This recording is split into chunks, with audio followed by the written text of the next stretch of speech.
आज मैं आपको एक ऐसी साधना बताने वाला हूं जिसका नाम है त्राटक साधना। और जिस भी इंसान ने साधना को कर लिया 100% गारंटी है कि वो जो चीज़ चाहता है वो चीज़ उसको मिल जाएगी।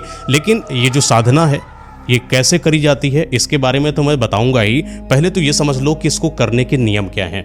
जब भी साधना को करा जाता है आपके पास एक योग्य गुरु होने चाहिए जो आपका मार्गदर्शन करें। लेकिन अगर आपके पास कोई बेहतरीन गुरु अगर नहीं है तो आपके साथ बहुत ही भयंकर दुष्परिणाम देखने को मिल सकते हैं। हो सकता है कि रात में भूत प्रेत आत्माएं आपके पास आ जाएं और आपको डराने की कोशिश करने लगे। जिस चीज़ से आपको डर लगता है वो चीज़ आपके सामने प्रस्तुत होना शुरू हो जाएगी।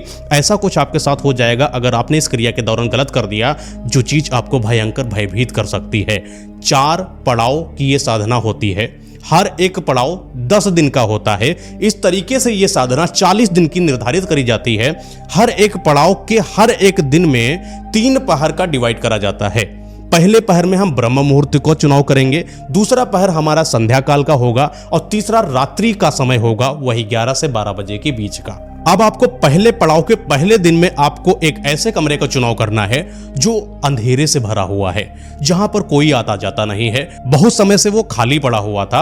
आप उसी कमरे का चुनाव करते हो। बस ध्यान रहे कि आपको इस साधना करते वक्त कोई टोके या रोके या पूछे नहीं। आपको उसी कमरे में जाना है, योग आसन में बैठ जाना है, सामने एक मोमबत्ती जलाना है और उस मोमबत्ती की जो लौ होती है उसको देखते जाना है लगातार 15 मिनट तक। अगर आप ऐसा कर लेते हो, ये साधना का पड़ाव धीरे धीरे आप पार करके आगे बढ़ रहे होते हो। ब्रह्म मुहूर्त में कर दिया, फिर संध्या काल में वही 15 मिनट, फिर रात्रि के समय वही 15 मिनट। लेकिन ध्यान रहे कि गुरु मार्गदर्शन होना अति आवश्यक है। ऐसा आप 10 दिन तक करते हो, आपका एक पड़ाव पूरा कंप्लीट हो जाता है।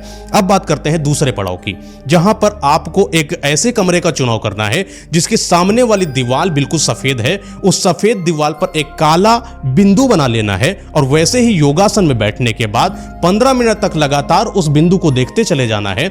ऐसा ब्रह्म मुहूर्त में करना है, फिर संध्या काल में करना है, फिर रात्रि के समय करना है।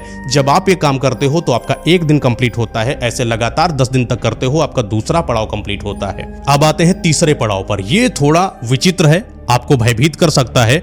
इसमें क्या करना है, किसी एक ऐसी शांत जगह का चुनाव करना है जहां पर कोई आता जाता नहीं हो। किसी भी कमरे की जरूरत नहीं है, हो सके तो आप किसी सुनसान जगह का चुनाव करें। अगर नहीं है तो फिर आप एक कमरे का चुनाव कर सकते हो। बेहतर रहता है कि घर के अगर आप आंगन में इसका चुनाव करते हो तो आपके लिए बहुत ही ज्यादा फलदायक होता है। करना क्या है, आसन में बैठ जाना है, अपनी आंखों को बंद करना है और ऐसा महसूस करना है कि मैं अपनी आंखें बंद करने के बाद ये जो बीच वाली आंख है इसको देखने की कोशिश कर रहा हूं।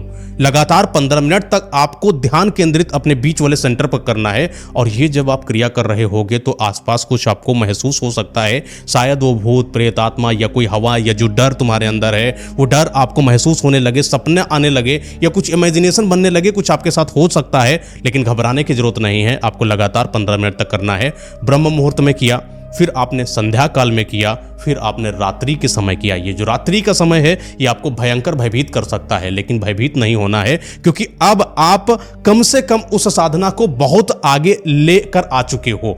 अब आता है, एक दिन कंप्लीट हो गया, ऐसे 10 दिन आपके कंप्लीट होंगे, तीसरा चरण आपका कंप्लीट। अब आते हैं चौथे वाले पड़ाव पर। यह पड़ाव और ज्यादा इंपॉर्टेंट है, ध्यान केंद्रित करने की बहुत ज्यादा जरूरत है। वैसे ही किसी एक सुनसान जगह या शांत कमरे में आपको बैठ जाना है और आसन ग्रहण करने के बाद नाक का ये जो ऊपरी हिस्सा होता है इसको अपने इन आंखों से, आधी खुली आंखें आधी बंद आंखें, ऐसा करके इस नाक के हिस्से को देखना है और जो चीज आपको चाहिए वो चीज आपको बोलते जाना है, मन के अंदर फील करते जाना है। 15 मिनट तक जब आपका हो जाए तो समझ लीजिए ये आपकी एक चरण का, एक पहर की आपकी साधना कंप्लीट हुई। ब्रह्म मुहूर्त हो गया, संध्या काल हो गया, रात्रि काल हो गया, एक दिन मल्टीपल 10 डेज हो गया। चारों चरण जिस दिन आपने कंप्लीट कर दिया, मतलब 40 दिन जिस दिन आपने कंप्लीट कर दिया, ये समझ लीजिए जो चीज की डिमांड है, जो चीज चाहते हो वो चीज 100% आपको मिल जाएगी।